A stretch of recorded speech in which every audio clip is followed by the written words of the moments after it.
cerita.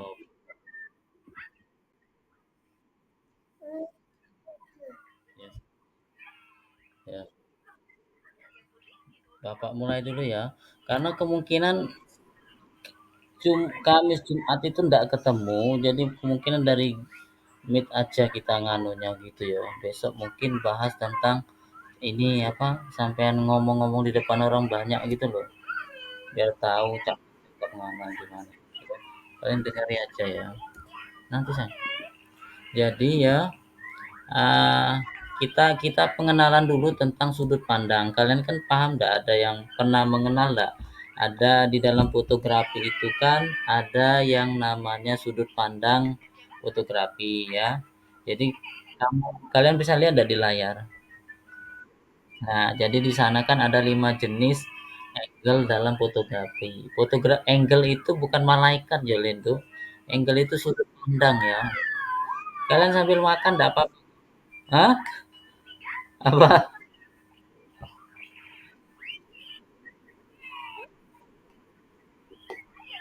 Jadi 5 jenis sudut pandang dalam fotografi ya. Nah, sudut pandang dalam fotografi itu ada 5 tuh. Namanya yang pertama itu bird eye. Kalian tahu enggak bird eye? Ini sebenarnya pembelajaran di kelas 11, tapi enggak apa-apa karena kalian kan bentar lagi kelas 11 gitu ya. Jadi yang pertama itu ada namanya bird eye ya.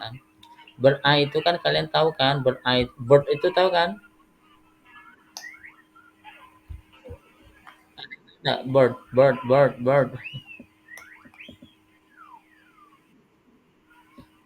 Bird itu burung, Le.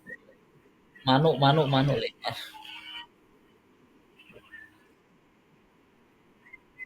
Mata manuk, adanya itu loh, pandangan. Mirip drone, Le. Istilahnya kalau sekarang itu drone, Le. Bird eye. Jadi kan ya seperti drone ya. Nah, itu namanya bird eye, sudut pandang yang dari jauh. Valencia masuk Valencia. Itu yang pertama ya, Lendi. Terus yang kedua ada high high angle. Jadi sudut pandang yang turun dari atas ya, misalnya atas lurus. Nah, ini agak-agak menyamping. Bisa juga dilakukan ketika kita ngambil foto di mana di atas gedung, misalkan di atas gedung dengan menggunakan ketinggian, kira-kira seperti itu. Biasanya yang biasanya tak Bapak gunakan pada saat kalian upacara itu loh, Le. Jadi ketika kalian upacara, nah itu bisa ambil di sudut pandangnya seperti itu. Ya, itu yang pertama. Terus yang kedua ada level. Level ini, Le, Do, level ini sejajar dengan kalian gitu. Pandangan kalian gitu. Misalkan Kevin sama Fiona. Nah, itu kan sejajar toh, misalkan ngono toh. Ambil sudut pandangnya lurus, maksudnya gitu. Satu sejajar gitu. Tuh. Paham nggak, Pin? Maksudnya apa nih, Pin? Nah, gitu loh, mata ke mata gitu. Mata ke mata, lain mata gitu. Ngono ya. Terus yang kedua itu ada yang namanya ya, ini apa? Low angle. Low angle kalian ngambilnya ini loh seperti seperti ini loh, yang kemarin itu loh, yang ini yang di ini kalian agak yoga, seperti yoga gitu loh. Apa. Apa apa. Jadi seperti yoga kalian agak membungkuk membungkuk ke bawah ya, setengah gitu ya. Kira-kira setengah. Itu yang namanya low angle. Terus yang terakhir itu ada yang namanya frog angle. Frog angle itu berarti dari kaki ke atas gitu loh. Gitu. Nah, kira-kira seperti itu. Jadi kalau frog angle itu kan frog itu kan kodok ya. Nah, frog itu kan kodok. Berarti ketika kalian ngambil itu ya benar-benar sudut dari atas ke bawah nih gitu, dari kaki ke atas kepala. Jadi iya, kira-kira seperti itu ya. Itu yang namanya sudut dalam fotografi. Kalau kalian sudah tahu dasarnya ini, nah baru nanti kita hubungkan dengan yang tema kemarin, humanity interest. Kan di dalam apa? lomba itu kan ada 4 ini ya, 4 kriteria ya, gitu ya. Nah, kita nanti bahas-bahas satu-satu dulu ya, apa-apa aja. Nanti setelah itu kita sudah paham itu apa namanya, barulah kita nanti bisa ngambil itu. Ah, ini ya kalau normal angle, kira-kira seperti ini ya.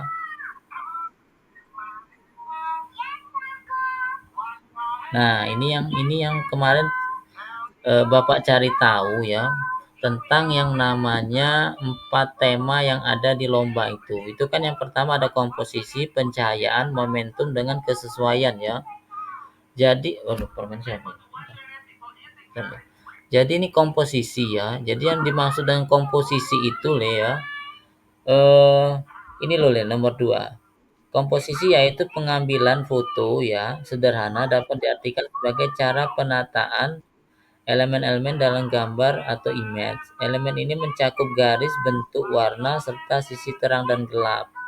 Komposisi adalah penataan ya terhadap objek foto ketika kita melihatnya dalam jendela pembidik. Maksud dalam jendela pembidik itu yang ini ya, kamera itu ya, yang kalian kalau moto, nah itu kan ada itunya ya, itu kamera pembidik itu namanya ya di dalam itu. Kira-kira seperti itu. Nah, apa? Sehingga nantinya ketika bagian foto yang akan kita hasilkan, pengaturan komposisi yang tepat pada sebuah foto adalah untuk menyajikan sebuah foto yang memiliki dimensi, enak dipandang mata, ada keberaturan dalam gambar, sehingga pesan yang ingin kita sampaikan dalam foto akan lebih mudah dirasakan oleh orang yang melihat foto tersebut. Nah, itu artinya komposisi, Link, gitu, Link. Seperti itu ya, kita belajar dasarnya aja lah gitu.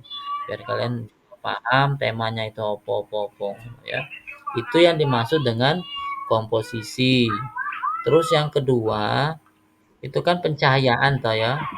Nah, pencahayaan di sini yang dimaksud dengan pencahayaan ini loh yang nomor 1. Pengaturan pencahayaan dalam fotokopi digital merupakan elemen penting untuk mendapatkan hasil foto yang baik. Foto yang baik adalah foto yang memiliki kondisi pencahayaan yang tepat, yaitu tidak terlalu gelap atau underexposure ataupun tidak terlalu terang overexposure. Untuk mendapatkan kondisi pencahayaan tepat, kita harus menyiasatkan antara diafragma aperture dan kecepatan rana shutter speed gitu. Nah, nanti di sini tergantung kita maunya manual ya, karena kan kita pakai kamera kan DSLR. Nanti tergantung kita aja nanti gimana kesepakatannya. Nanti kalau lihat kondisi situasi kondisi kita di sana manual itu kalian tambah pusing ya sudah kita pakai yang sport itu aja lah. Mainkan menu yang itunya ya. Nanti kira-kira seperti itu. Nanti ya kita bareng-barengan gitu loh. Bapak ya Bapak yang tidak mungkin ngelepas kalian juga lah masih masih bantu kalian ngono. Itu ya kira-kira ya. Terus kemudian ya setelah ada yang namanya pencahayaan, nah momentum ini Le adalah momen. Jadi kita itu seperti melihat situasi ya, keadaan. Nah, itulah yang namanya momen. Momen itulah yang kita dokumentasikan gitu kira-kira. Jadi momen itu suatu peristiwa yang ada di sekitar kita.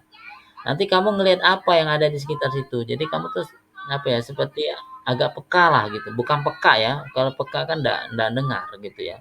Peka itu kan melihat situasi kondisi yang ada di sekitar kalian gitu. Misalkan momen apa yang ada di sekitaran kamu, kamu foto. Nah, itulah yang dimanfaatkan momen itu. Itu namanya momen nih.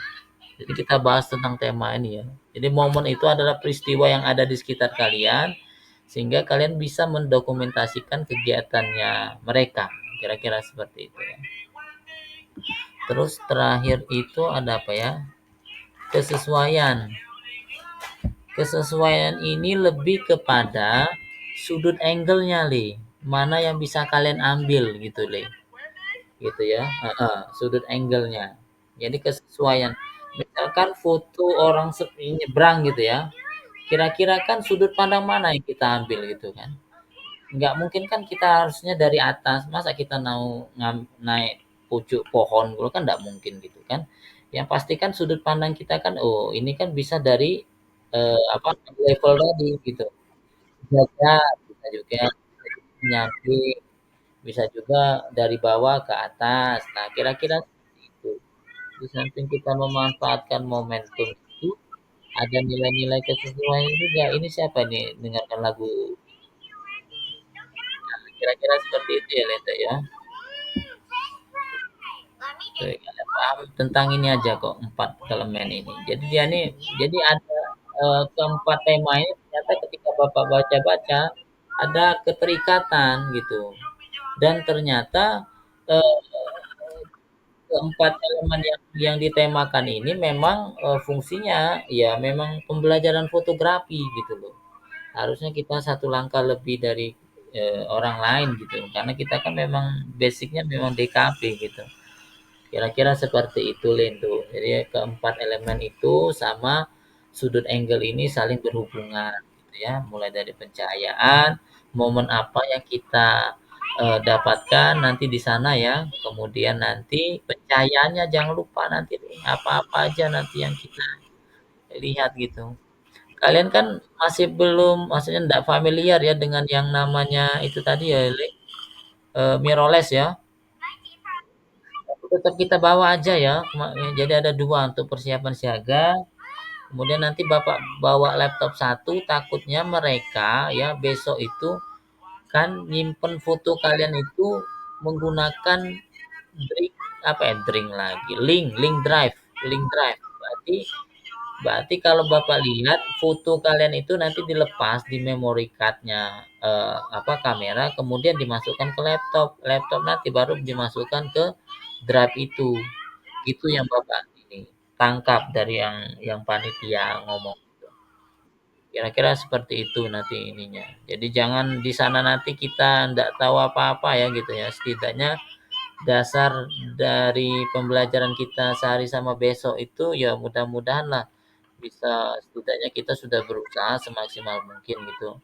Kalau ada juara dari kesembilan ini ya syukur gitu loh. Kalau enggak ya kita ya sudah berusaha semampu kita untuk masuk ke semifinal ini gitu. Kalian sambil makan ya enggak apa-apa untuk.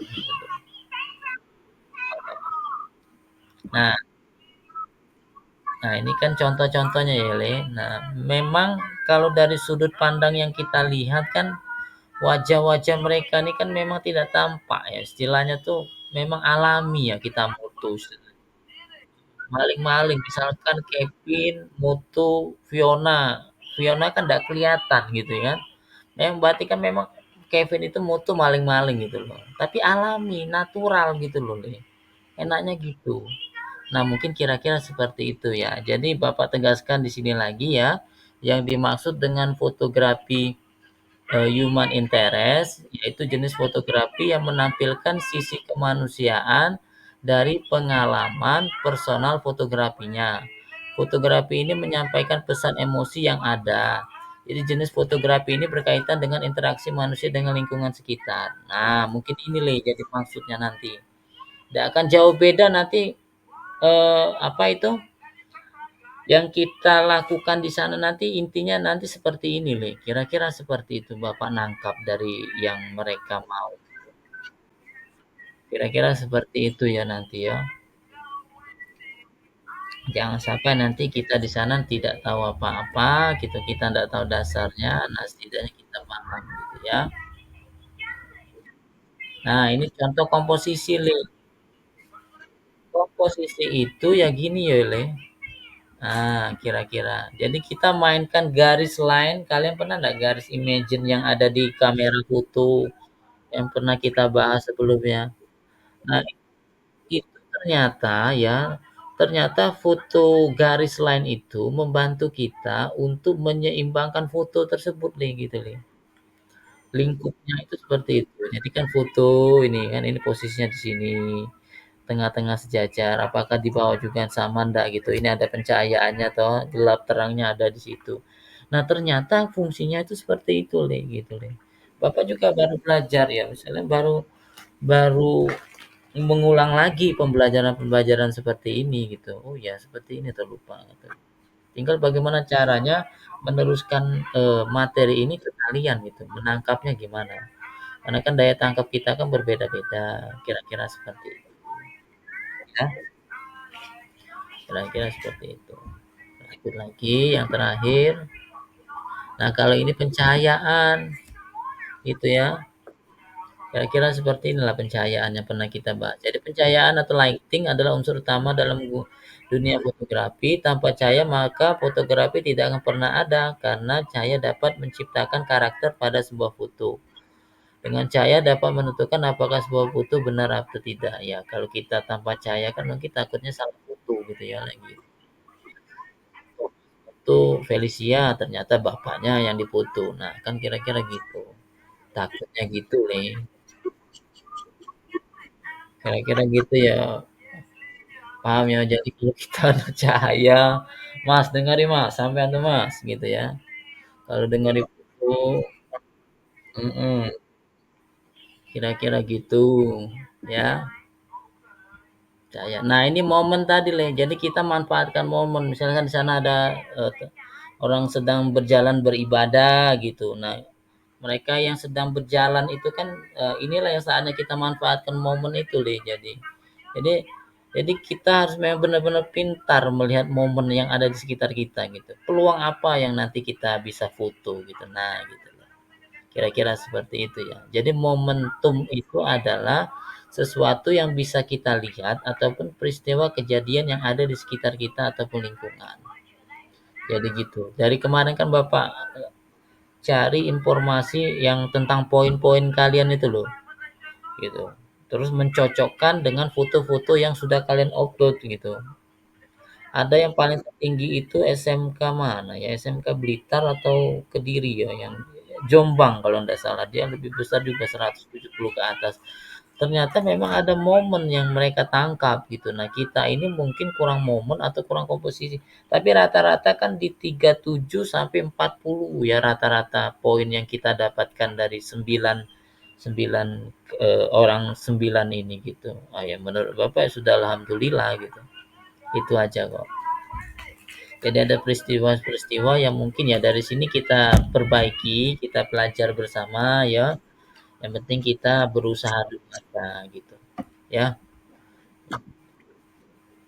Terus nah ini adalah contoh-contoh foto ya. Ini tukang beca. Nah, kemarin itu kan ada foto apa namanya? Tukang bawang ya, ibu-ibu nganu bawang ya, Le ya. Bawang itu. Nah, mungkin itulah yang jadi peristiwa untuk nganunya. Oke, oke. Sebentar, Le, Bapak matikan dulu kompor. Bentar. Bentar, Le.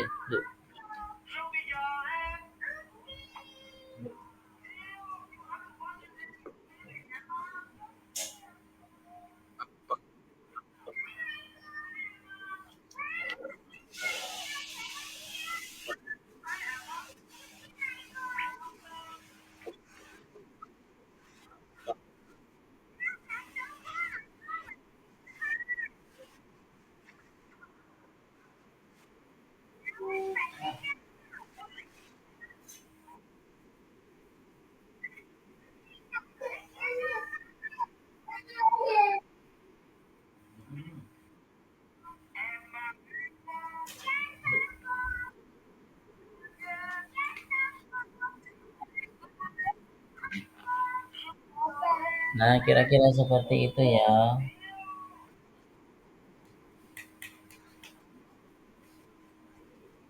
Nah, kira-kira seperti itu ya. Ini nanti aku kasih link-linknya ya kalau kalian mau untuk literasi pembelajaran kira-kira seperti itu. Ya gitu ya, Le ya.